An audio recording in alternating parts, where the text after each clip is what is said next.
Masyarakat terdampak pandemi COVID-19 yang makin meluas menggugah kepedulian sejumlah warga dan instansi. Membagikan nasi bungkus, sayur mayur, dan makanan ringan secara gratis mulai sering dilakukan untuk meringankan beban masyarakat. Meski demikian, kegiatan sosial ini tetap wajib menerapkan protokol kesehatan. Bersinergi dengan Karang Taruna Wisma Yohana, Gendo Law Office mendistribusikan nasi bungkus beserta sayur mayur kepada masyarakat terdampak COVID-19. Kegiatan sosial ini dilakukan di depan Rumah Budaya Penggak Men Mercy, Jalan W.R. Supratman, Kesiman, Denpasar, dengan tetap mengedepankan protokol kesehatan COVID-19.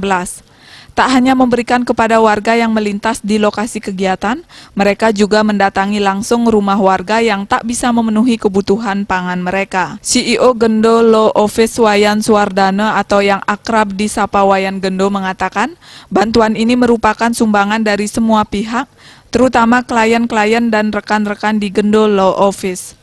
Selain itu, kegiatan ini juga akan berlanjut dan berpindah-pindah tempat dan akan bekerja sama dengan unit-unit usaha lainnya. Konsepnya adalah konsep berbagi, ini sumbangan dari berbagai pihak, terutama klien-klien kami, rekan-rekan kami yang ingin menyumbangkan, lalu kami fasilitasi di Gendo Law Office, dan ini kegiatannya akan terus berlanjut, mungkin akan pindah-pindah dan akan kerjasama dengan kelompok-kelompok unit usaha lainnya.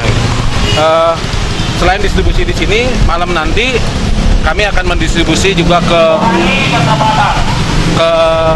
masyarakat yang tidak punya tempat tinggal, tidak punya kos-kosan, yang tidak bisa masak. Kami bawakan nasi bungkus ke pasar Kumpul Sari, ke halte-halte gitu.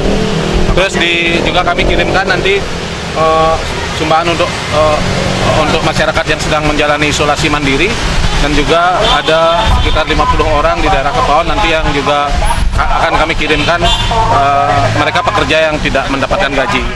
Dalam kesempatannya, Ketua Karang Taruna Wisma Yohana Wayan Bendi Sandinata menambahkan, pembagian nasi bungkus juga akan dilanjutkan ke Pasar Kumbasari yang menyasar pedagang yang terdampak COVID-19.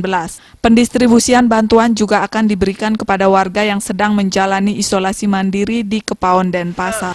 Merasa sangat terbantu ya di wilayah ini, di masyarakat ini, karena kami memang merasa kurangnya bantuan dari pemerintah. Makanya kami di Karang Taruna diajak oleh Bapak Wayan Gendo untuk melakukan aksi ini. Kami sangat antusias bersama rekan-rekan anggota, karena kami anggota Karang Taruna ini dari berbagai banjar ada di sini dan mereka merasakan hal yang sama. Sedangkan sekarang kita diajak bekerja sama oleh Gendo Law Office. Kita sangat antusias untuk ikut kegiatan ini dan sangat berterima kasih kepada Gendo Law Office yang sudah melakukan aksi sosial ini di lingkungan kami, di lingkungan Karang Taruna Wisma Yohana. Banyaknya warga yang saat ini dalam situasi kesulitan ekonomi akibat COVID-19 yang semakin masif di Bali, membuat banyak pihak tergerak dalam menggelar kegiatan bakti sosial serupa. Karena bagi para pelaku kegiatan sosial tersebut, saat ini merupakan situasi krisis di mana banyak masyarakat yang sangat membutuhkan uluran tangan dari para dermawan. Agung Rai, Bali TV.